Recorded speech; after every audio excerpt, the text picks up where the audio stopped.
Hi, and congratulations on your 2020 Nissan Altima SV.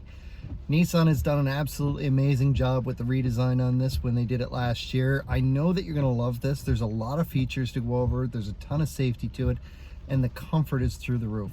Let's go back through everything, refresh your memory on what you've got, and if you still have any questions at the end of this, please don't hesitate to get in touch.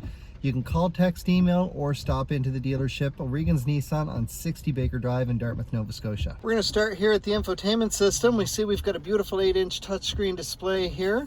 So everything is nicely laid out. I've got 12 presets on AM and FM. Satellite radio, which is free for the first 3 months, is going to give me 18 presets.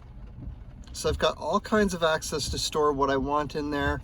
And then I'm going to hit my source button up here, and I can see I've got AM, FM, satellite, USB 1 and 2, which we'll see down here. There's two different types. USB 1 is a Type C USB. Android users are going to be extremely familiar with this already. But if you are an Apple user, there is a cord that you can get that has a Lightning port on one end and a Type C port on the other end. It will charge your phone faster, and both of those USB ports will interact with Apple CarPlay and Android Auto. You've also got auxiliary and Bluetooth audio as streaming options. Now you can see Apple CarPlay here because there's been an Apple phone connected, but there's been no Android phone connected yet. Once there is, Android Auto will appear there as well. So we're going to back out of here, and we're going to go into our settings. This is where we would go to add a phone. So in connections, you can see there's already one added here. All you would do is press add new. From there, go into the settings on your phone and then into Bluetooth, and then you're looking for My Altima when it's adding a new one. Click on it, press pair once it pops up after you've confirmed the number. If you have an Apple phone, you'll have to allow the next screen. It's what's going to sync up your contacts. If it's an Android, you'll have one, potentially two screens pop up, and again, it's going to do the same thing. It's going to sync up your contacts for you.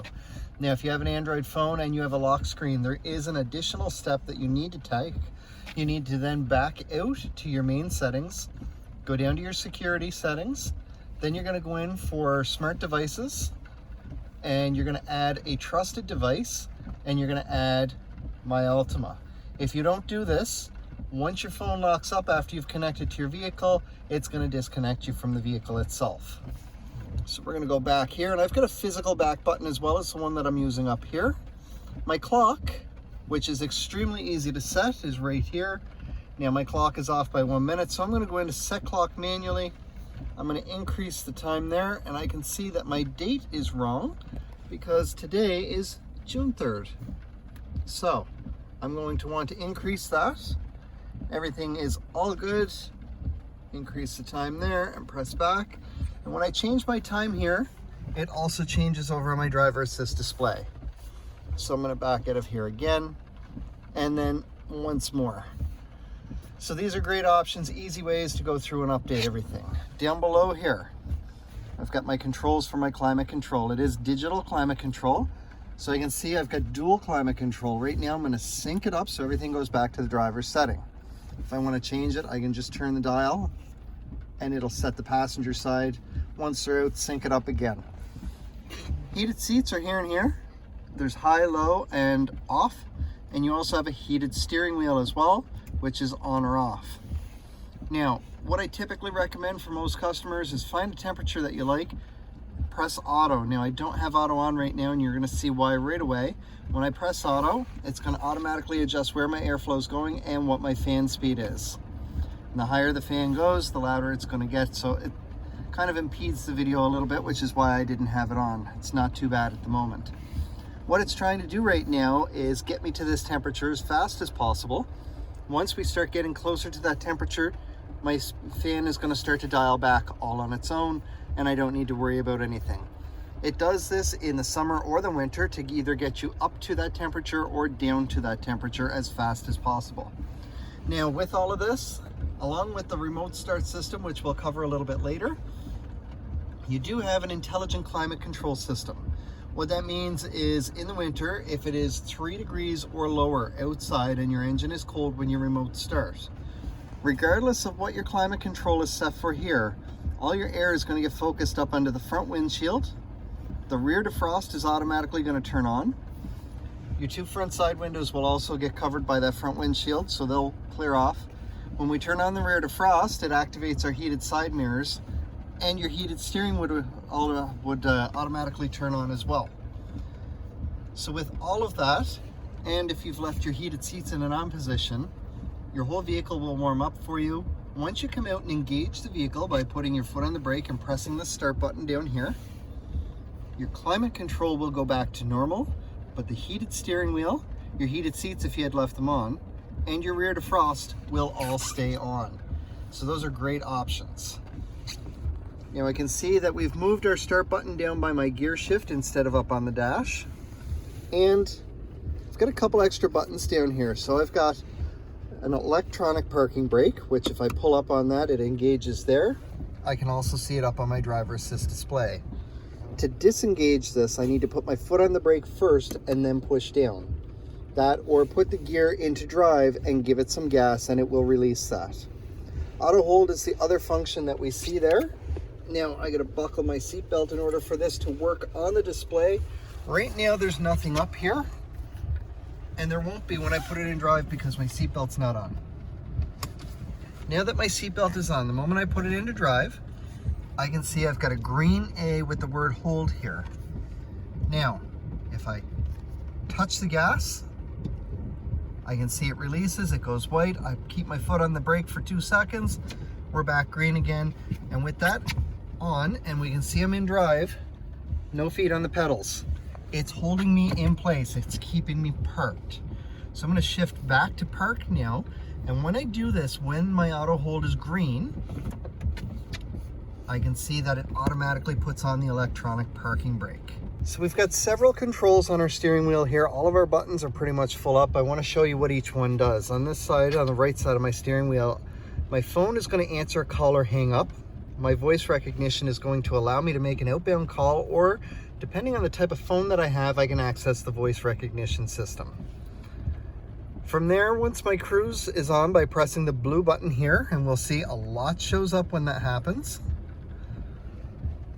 It is adaptive cruise, which I can set my distance here. 3 car lengths, 2 car lengths, 1 car length, plus safe distance for each one. And just as an example, 1 car length plus safe distance when doing 100 kilometers an hour is approximately 2.5 car lengths. When you have a vehicle within range ahead of you, it will show up on the screen up here as well. My regular controls for my cruise are here. Now the other side of this is, if I just want normal cruise control, not adaptive, I'm going to turn my cruise off, and instead of just pressing and releasing the blue button here, I'm going to press and hold, and now I can see a lot has changed on the screen up on the top. I'm now into normal cruise control. Just be aware of the distance between you and the vehicle in front of you, because your vehicle will not adjust for this when you're in normal cruise. So I'll put it back on adaptive cruise. I can also see I've got a car with some circles around it up here. So we're going to go over that in a minute, along with the ProPilot functionality, and I do have a separate video on ProPilot if you want to check that out. On the left side of my steering wheel over here, now I'm going to bump us back a few screens, and we're going to go over that in a second. I've got my volume for my radio here. Activate your radio now. So very easy to operate. My 2 buttons here, when I'm on AM, FM, or satellite, this is going to take me through my presets. So it's very easy to operate. And I'm going to switch this over to FM because my satellite needs to be refreshed in this vehicle. Up on the screen here, and as well over here, I can see I am on preset number 3. Now I'm going to hit that right arrow, preset 4, preset 5, and I'll go back the other way. So very quick, easy access to my audio from here. My OK button with the arrows around it is for my driver assist display screen. So that's our screen up here. Now right now I am on the home screen, where I have a digital speedometer and I've got my radio info. Now there is a little up down arrow there, so if I hit that, it gives me my digital speedometer and my average speed. I'm not too concerned about my average. I can press and hold the OK button to reset that, but I'm going to put it down. Now this is a blank screen.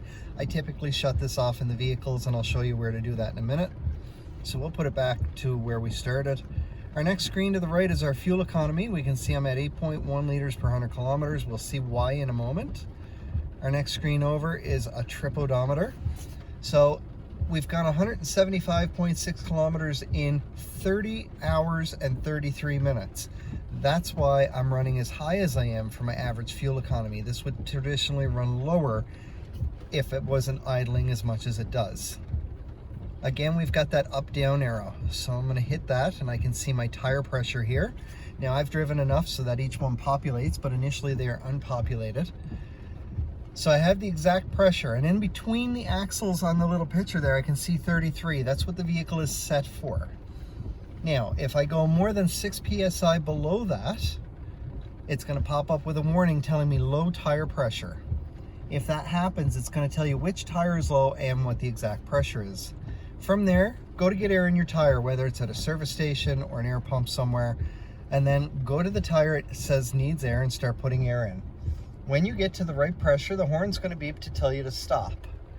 If for some reason you go to the wrong tire or you don't stop, you're going to hit an upper limit. When that happens, your horn's going to beep 3 times in a row. Once that happens, please stop putting air in that tire. However, I do want you to do the same thing to your other 3 tires so that you've got even tire pressure across all of them and you get even tread wear. We're going to press the up down again. We're back to our trip odometer. Our next screen over is our radio. So from this screen, we have total control of everything to do with our audio, all with a push of a thumb while you're driving. So we saw I've got access to my volume. I can change the presets on the radio, or if I'm streaming through USB or Bluetooth, it'll allow me to skip tracks with those same 2 buttons. But on this screen, if I press the OK button, I can change the source of my audio, and it gives me a list there. So from here, all I got to do is press the OK on whichever one I want, and it switches the audio over. So complete control of my audio from this screen only. Our next screen over is related on this particular one for my adaptive cruise. And if I hit that up down arrow again, now I get into my safety features, and there are a ton of them on this vehicle. You have automatic emergency braking in the front. The way that's going to work is you're driving along and the car in front of you piles on the brakes. There's a radar in the front in the Nissan emblem. As soon as it picks up that you're closing that gap really fast, it's going to beep at you inside the Altima, and the gas pedal is going to push back against your foot a little bit. You're likely not going to feel the gas pedal push back because your foot's going to be moving over to the brake to hit the brakes. If you don't get across fast enough, and it does happen, the beeping gets louder and faster, and if necessary, it will start to apply the brakes for you to help avoid or minimize an oncoming collision. You have pedestrian detection as well, which is operated through a camera up behind your rear view mirror. It works the exact same way as the automatic emergency braking, except much faster, and instead of starting to apply the brakes, it will fully apply the brakes. The reason for this is the car that's hit the brakes in front of you still has some forward momentum, while the pedestrian who's walked out in front of you does not, and we're looking to avoid giving them forward momentum. You have forward collision warning, which is the first stage of those systems. You'll experience this several times. I experience it most driving residentially. Car up in front of me will be making a right hand or a left hand turn either into a driveway or a side road. They're down to about 10 kilometers an hour. I'm still doing 50. Once my radar gets in range and sees that I'm closing that gap really fast, it beeps at me, and then they're around their turn and the beeping stops. So very, very easy. Blind spot indicators for us on the inside of the vehicle, on the A-frame pillar up next to your mirrors. Now with these, when there's a vehicle in your blind spot, it's going to light up and stay lit up a dull orange, and it will stay lit up as long as part of that vehicle is in your blind spot. Now let's say, for example, my driver's side indicator is lit up, and while it's lit up, I signal to go left. My indicator is now going to start flashing, and it's going to beep at me inside the cabin of the Altima here, and you should hear it just fine as long as your radio is not up too loud. We've got rear cross traffic detection on this, and with that, if you're backing out of a parking spot and there's movement coming at you from either direction within 2 car lengths inside the vehicle, it'll beep at you, and whichever side the movement is coming from, your blind spot indicator on that side will be flashing to let you know there's something coming at you from that side. You're going to want to stop and wait. We have lane departure warning and lane departure intervention. With your lane departure warning, if you start to drift out of your lane, inside the vehicle, you have a haptic steering wheel. It's going to vibrate and you'll hear a tone from it. If your lane departure intervention is on, which we activate by pressing that blue button that actually turns on your cruise as well. So we need to see this icon up here. If you start to drift out of your lane at that point, then if you're not correcting it, it's going to help pull you back. Now I do want to make note, our blind spot indicators work at 32 kilometers an hour or higher, and your lane departure works around between 55 and 60 kilometers an hour.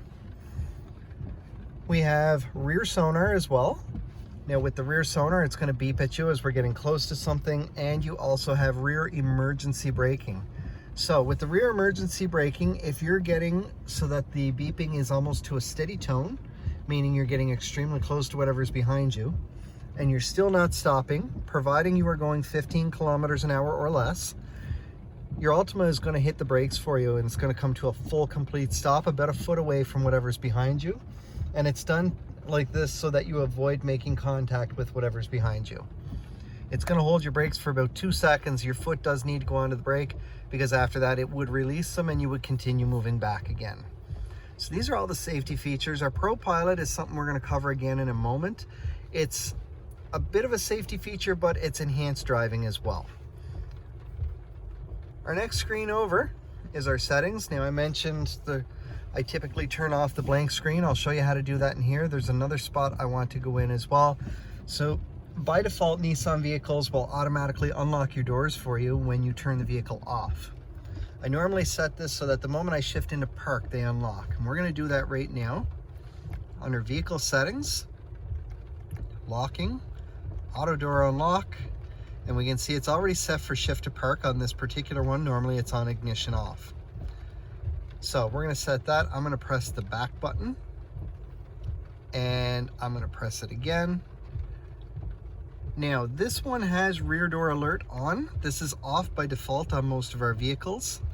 It's currently set for alert only, which means an alert will pop up on the dash here. So this is a safety feature that Nissan has.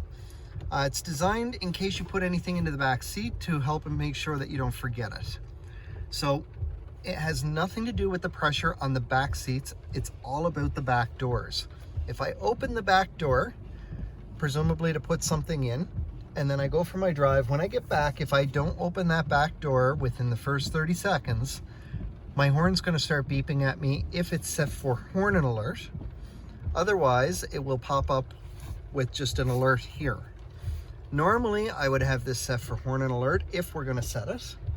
I'm going to turn this one off at the moment because it is one of our demos, but it is completely operated based on the back door. It recognizes that you opened it, and it's waiting for you to reopen it and take out whatever you've put into there. So we're going to back out again. Now, my maintenance, I want to go down to oil and filter, and I want to make sure that this is set at 8,000 kilometers. So basically what's happening here is your oil changes are due every 8,000 kilometers or every 6 months. If you're driving enough to hit the 8,000 kilometers, as soon as you do, this will pop up and say maintenance and oil filter. From there, go ahead, book your appointment, take it in, and they'll reset that for you when you get in. I'm going to go down to customize display because I do want to turn off that blank screen on the main menu selection. So I'm going to press down, and there's my blank, and I'm simply going to press OK to deselect it. And now I'm going to hit the back button because that's the only one I want to alter at the moment. Feel free to turn on or off any of those screens. And we'll back right back out. You can see there is a factory reset on the very bottom, so you can't mess anything up. Don't be afraid to play with your settings. That has us back to the beginning. Over on the left here, we've got a couple buttons.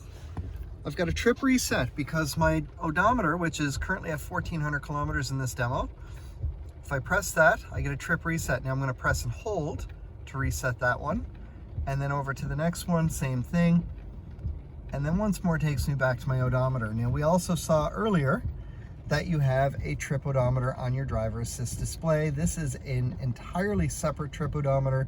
You do have 3 of them in total. We have the brightness for our dash when the lights are on, which they currently are, so I can adjust this at my desire simply by pressing the buttons. I have a trunk release right here, which I'm not going to do at the moment as it is currently raining. My steering wheel, which I can see right up here next to my cruise. This is your ProPilot Assist. It shows up as steering assist. I'm going to press it to turn it off, and you see steering assist off, and I'll do it again to turn it back on. ProPilot Assist is designed to work in conjunction with the adaptive cruise control. It is designed to keep you centered in your lane while maintaining a safe distance from the vehicle ahead of you. You do need to have your hands on the wheel, and the wheel monitors it for pressure on the wheel itself. So you have to make sure that you are holding on to the wheel. It was primarily designed for late night drives or long drives where you might not be as alert as you were when you started out. This feature will use the camera up behind our rear view mirror here and read the lines on either side of you to keep you centered. If it cannot read the lines, it will disable, and then depending on the weather outside, it will not work either. So just be aware of those different things. Here on my backup camera, I can see I've got a couple distance markers here. As well, I've got my predictive lines as I move my wheel. Now with this, as long as whatever's behind you stays above the red hash marks, you have room to access your trunk on this. So we're going to start to back up. You're going to hear the rear sonar because of this pole behind me. And there you can hear the rear emergency braking kicks in. My foot's on the brake. I'm going to move forward a little bit because I already know I'm too far back. The only other thing I want to go over with you here is high beam assist. So if my headlights are in an auto position, I push my signal indicator into the high beam position. I see a green bullet here with the letter A. That's my high. Couple last things to go over here. We do have an auto dimming rear view mirror with home link, so I can see I've got up to 3 garage door openers that I can set on this. If you do have a garage door and you want to set it, make sure that you're right in front of your garage door. Press and hold your garage door opener with one hand. Press and hold whichever door setting you want to set on your mirror with the other. And then from there, you'll see the light here will turn red and it'll be a slow flash. Once you get to a fast red flashing light, let go of both buttons. Your mirror, your setting on your mirror is all set. From there, you can simply use the button up here to open and close your garage door at that point. Now we have a key fob. Now I mentioned earlier we have remote start. On my key fob, I've got a panic button, trunk release, unlock, lock, and remote start. To work my remote start, I want to hit lock and then hold the top button for 5 seconds. It will remote start your vehicle from up to 200 feet away. From there, it's going to run for up to 10 minutes. After 10 minutes, if you don't get in and engage the vehicle, and by engaging it, you put your foot on the brake and hit the start button, the same as you do to start it, it will turn off if you don't do that. If you're running behind and you know that you're not going to make it out in 10 minutes, you can extend it by doing the exact same thing. That'll add 10 minutes to your count from wherever you're at. So if it's been running for 8 minutes and you do that, it'll run to the 18-minute mark. If you try and do it right away after remote starting it, it'll only run to the 11-minute mark. You can remote start your vehicle twice or once with one extension before you ever have to engage the vehicle. But after that, you do need to get in and start it, otherwise it won't let you do it again. If you change your mind and you're not going anywhere, simply press and hold the top button for 2 seconds and it will turn it back off. Now, because it's a key fob, there is a battery inside of it. The battery typically lasts 2 to 4 years. With this, if your battery is getting low, it will tell you up on the screen here. You're either going to get a message that says key fob battery low or incorrect key ID when you try and start it. If that happens, let the message go away and try again. If you hit the point that it's just not letting you start, put your foot on the brake, take your key fob with the Nissan emblem, put it directly against the start button and use that to push your start button in. From there, you're going to want to go get a new battery. Now, if your key fob is so dead that you can't get in, on the back there is a switch. There's a key inside which will access the driver's side door. Remote start, as we just said, by putting the key fob against the button and push it. When you go to get a new battery, just get something flat into one of the 2 recessed areas. Give it a little twist, it'll pop open. You'll see the battery inside looks like a watch battery, just bigger. The number on the battery is the battery size itself. It's about $6 or $7 for a new battery at any big box store or drugstore. Don't get the dollar store batteries. They typically only last 2 to 3 months, where if you pay the money for a good one, you're going to get 2 to 4 years again. That, or you can take it into the Nissan store itself and they will switch it all out for you. It's about an extra $1 or $2, but they'll test everything and they'll make sure that they do everything all themselves. Congratulations again on your 2020 Nissan Altima SV. This is a really amazing vehicle, all-wheel drive. I know you're going to love it. It's why you bought it. But if you still have any questions after going through this, please don't hesitate to get in touch with me. You can call, text, email, or stop in to O'Regan's Nissan at 60 Baker Drive in Dartmouth, Nova Scotia. I look forward to working with you when it's time for your next vehicle.